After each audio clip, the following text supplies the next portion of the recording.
वचन, सत्य वचन, जीवन वचन, हर घर में ईश वचन, हर घर में ईश वचन।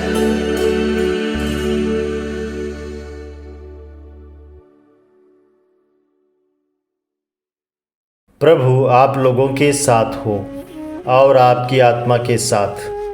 संत लूकस के अनुसार पवित्र सुसमाचार। हे प्रभु तेरी महिमा हो। अध्याय 10 पद संख्या 25 से 37 तक। किसी दिन एक शास्त्री आया और ईसा की परीक्षा करने के लिए उसने यह पूछा, गुरुवर, अनंत जीवन का अधिकारी होने के लिए मुझे क्या करना चाहिए? ईसा ने उससे कहा, संहिता में क्या लिखा है? तुम उसमें क्या पढ़ते हो? उसने उत्तर दिया, अपने प्रभु ईश्वर को अपने सारे हृदय, अपनी सारी आत्मा, अपनी सारी शक्ति और अपनी सारी बुद्धि से प्यार करो और अपने पड़ोसी को अपने समान प्यार करो। ईसा ने उससे कहा, तुमने ठीक उत्तर दिया, यही करो और तुम जीवन प्राप्त करोगे। इस पर उसने अपने प्रश्न की सार्थकता दिखलाने के लिए ईसा से कहा, लेकिन मेरा पड़ोसी कौन है? ईसा ने उसे उत्तर दिया, एक मनुष्य यरूशलेम से यरीहो जा रहा था और वह डाकुओं के हाथों पड़ गया। उन्होंने उसे लूट लिया, घायल किया और अधमरा छोड़कर चले गए। संयोग से एक याजक उसी राह से जा रहा था और उसे देखकर कतरा कर चला गया। इसी प्रकार वहाँ एक लेवी आया और उसे देखकर वह भी कतरा कर चला गया। इसके बाद वहाँ एक समारी यात्री आया और उसे देखकर उसको तरस हो आया। वह उसके पास गया और उसने उसके घावों पर तेल और अंगूरी डालकर पट्टी बांधी। तब वह उसे अपनी ही सवारी पर बैठाकर एक सराय ले गया और उसने उसकी सेवा शुश्रूषा की। दूसरे दिन उसने 2 दिनार निकालकर मालिक को दिए और उससे कहा, आप इसकी सेवा शुश्रूषा करें। यदि कुछ और खर्च हो जाए तो मैं लौटते समय आपको चुका दूंगा। तुम्हारी राय में उन तीनों में कौन डाकुओं के हाथों पड़े उस मनुष्य का पड़ोसी निकला? उसने उत्तर दिया, वही जिसने उस पर दया की। ईसा बोले, जाओ तुम भी ऐसा करो। प्रभु का सुसमाचार। हे क्रिस्त तेरी स्तुति हो। प्यारे मित्रों, किसी बात की जानकारी रखना कोई बड़ी बात नहीं है अगर उस बात से हमारा जीवन प्रभावित ना हो। केवल ज्ञानार्जन से व्यक्ति कभी विद्वान नहीं बनता। उसकी बुद्धिमत्ता तो तब प्रमाणित होती है जब वह अपने ज्ञान को अपने कर्मों में प्रतिबिंबित करे।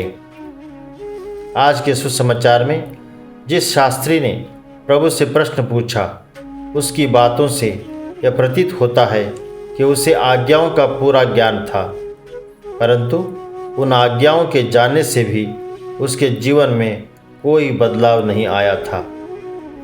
जो बातें आज हमने एक शास्त्री के मुख से सुनी हैं, वह संत मत्ती के सुसमाचार अध्याय 22 पद संख्या 37 से 40 में यीशु ने अपनी ओर से कही है।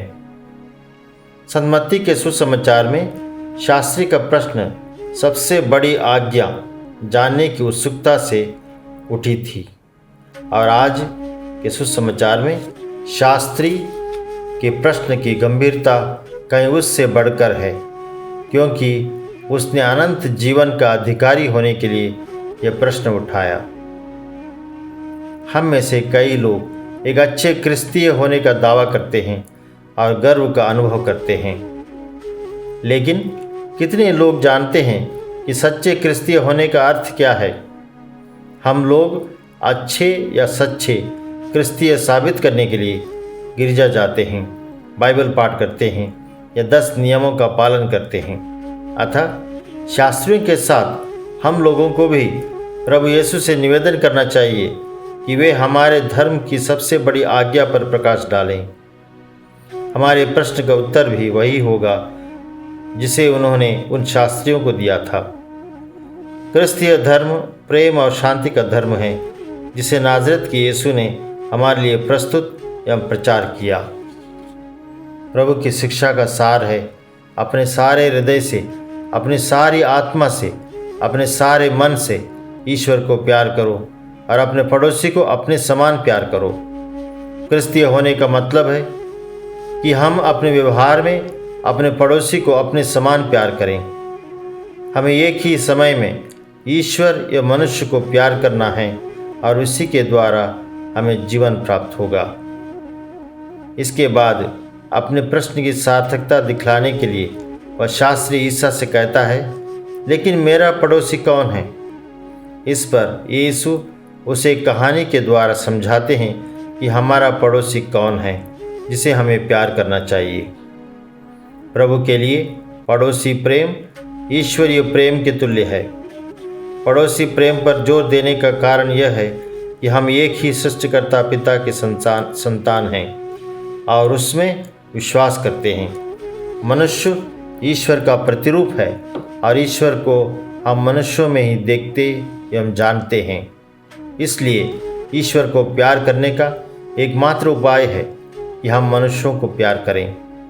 आइए हम आपस में एक दूसरे को जानें, समझें और अपना प्यार बांटें, क्योंकि मनुष्य को प्यार करने से ही हम ईश्वर तक पहुंच सकते हैं। आमीन।